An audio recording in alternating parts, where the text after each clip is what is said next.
So, mga sikreto na maaari mong gawin upang hindi ka maliguin o hindi ka mawala sa isipan palagi ng isang lalaki.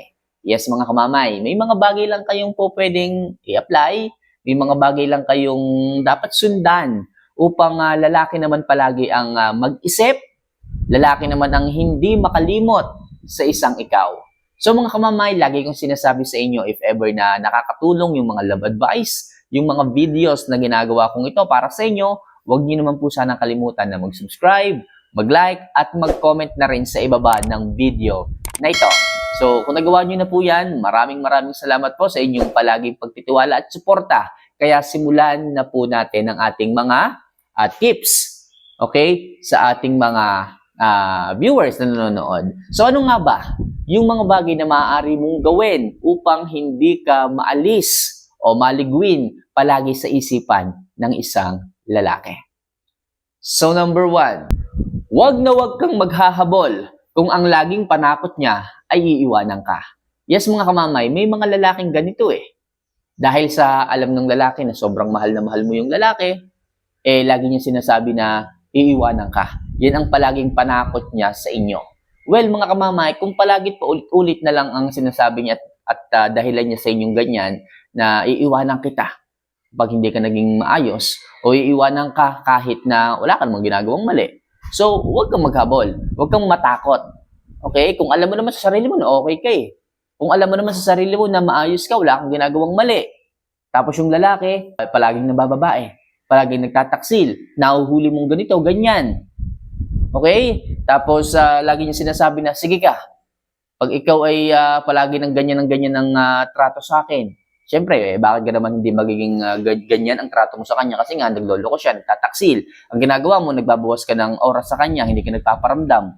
Okay, o kaya naman, hindi mo siya pinapansin. Nagbabago ka sa kanya, normal lang na magbago. Kasi hindi siya nagbabago eh. Lagi na lang siyang nananakit, lagi na lang siyang nagtataksil, nambababae. So, ang tendency nga, magbabawas ka ng oras, magbabago yung trato mo sa kanya, kaso ang lagi nga niyang panakot. Sige, pagka hindi ka umayos, pag lagi kang ganyan ng ganyan, iiwanan kita. Huwag kang matakot. Ipakita mo na hindi ka magkahabol kung lalayo siya, kung mang-iiwan siya, bahala siya. Alalahanin nyo, hindi kayo ang toxic, siya ang toxic. At sa ganyang paraan, kapag pinaramdam nyo, pinakita nyo na hindi kayo natatakot na mawala siya o hindi kayo maghahabol, kapag nawala siya, doon siya mag-iisip. Okay, lilipas siguro ilang araw. Ilang araw na sabihin natin hindi siya maghahabol, walang paramdam, walang kibuan, pero darating ang panahon. Ang isang araw, gigising ka na lang na may message na ulit siya sa'yo.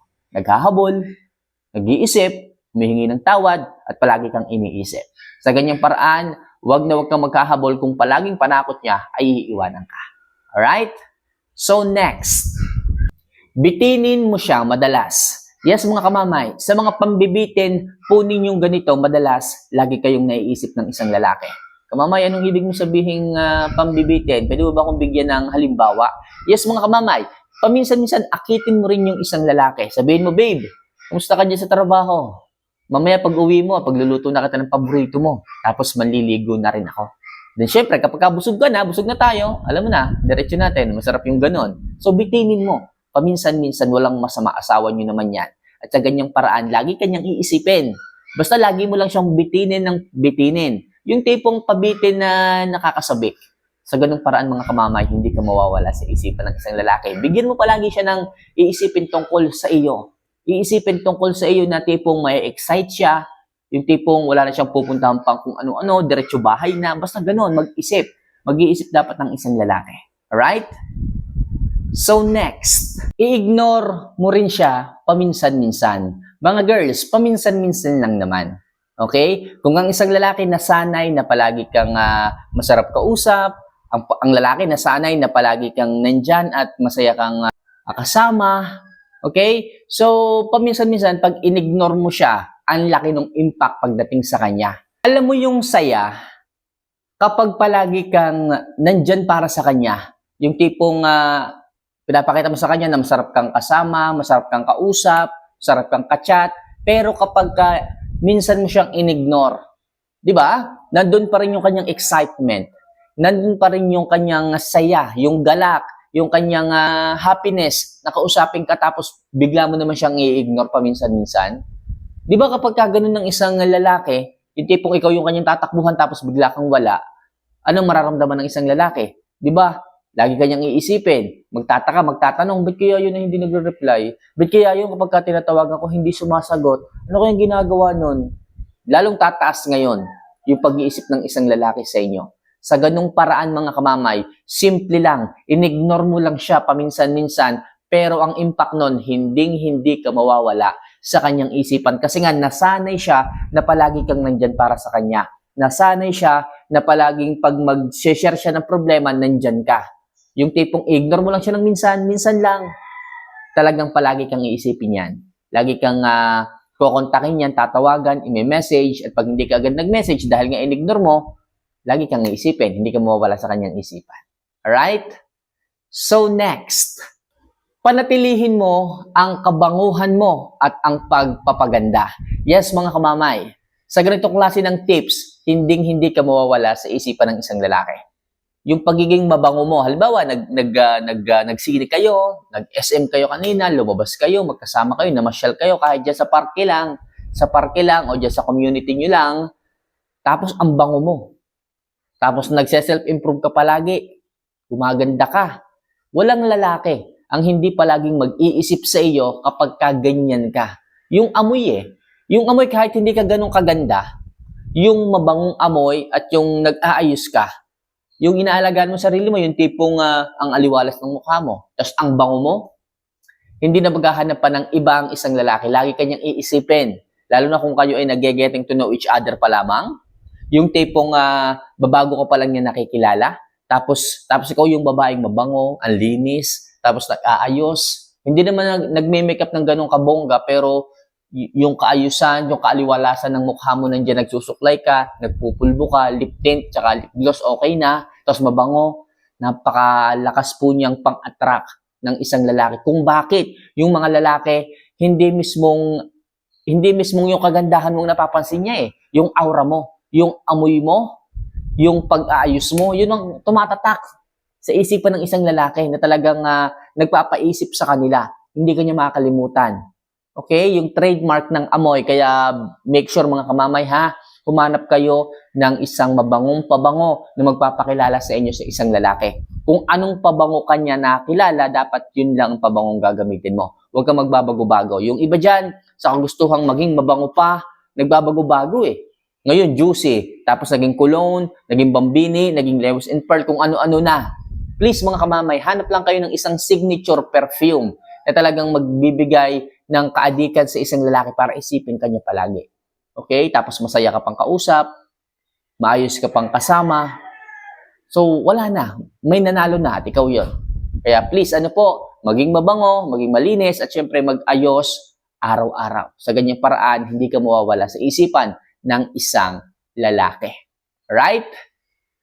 And last, bigyan mo rin siya ng time para sa kanyang sarili. Oo mga kamamay, ang pagbibigay po ng time sa isang lalaki para gawin yung kanyang gusto, yung kanyang hilig, yung kanyang saya, yung kanyang hobbies, is makakatulong po para po hindi ka mawala sa isipan ng isang lalaki. Yung tipong sasabihan mo siya na, babe, sige, sama ka sa mga tropa mo.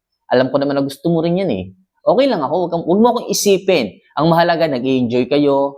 Okay? Ang mahalaga, nagsasaya kayo. Andito lang naman ako Bito ako magagalit, hindi ka naman ang babae. Hindi ka naman nagtataksil sa akin, hindi ka naman nagloloko sa akin.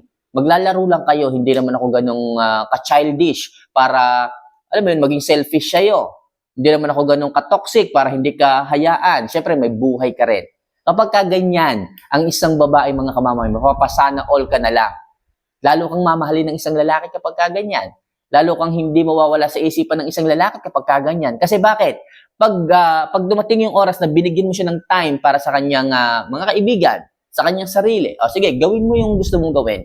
Darating din ang time na mag-iisip yon na sabihin ng isang lalaki sa kanyang sarili na, okay, maganda pasalubong kay babe.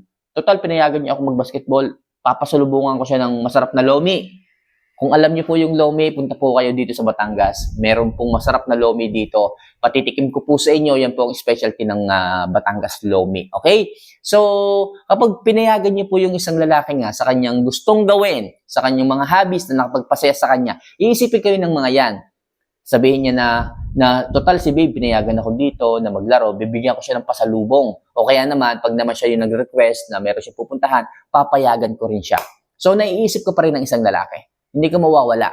Okay? Kung hindi dahil sa'yo, hindi mo siya pinayagan, hindi siya magiging masaya. Hindi siya mag-i-enjoy. At na-miss niya yung mga ganong klase ng gala, ganong klase ng banding. Kasi kapag nga nagkaroon na siya ng asawa, nagkaroon na siya ng partner, ng jowa, at ikaw ngayon, hindi na ganong kadalas. Kasi yung iba nagiging toxic, ayaw paglaruin kasama yung mga kaibigan, pero ikaw iba ka, maayos ka, okay? Nakakaunawa ka, kaya pinapayagan mo siya, kaya hindi ka maalis sa isipan ng isang lalaki. Maaalala ng isang lalaki na, kaya ako'y naging masaya, kasama kayo, dahil sa asawa ko, pinayagan ako. Okay? Dahil hindi ka nga mahigpit. Kaya mga kamamay, bigyan nyo rin siya palagi ng yung time niya para sa kanyang sarili, kasama kanyang mga tropa, barkada. Wag lang toxic, wag lang against sa inyong relasyon, magkakasundo kayo. At sa ganyang paraan mga kamamay, palagi kang iisipin ng isang lalaki. Okay? So sana makatulong yung ilang mga tips na to mga kamamay sa inyo, sa inyong relasyon upang palagi kayong isipin ng isang lalaki. So for more videos and love advice na kagaya nito, huwag niyo sana kalimutan na mag-subscribe, mag-like at mag-comment na rin sa ibaba ng video. Mahal ko po kayo. Paalam.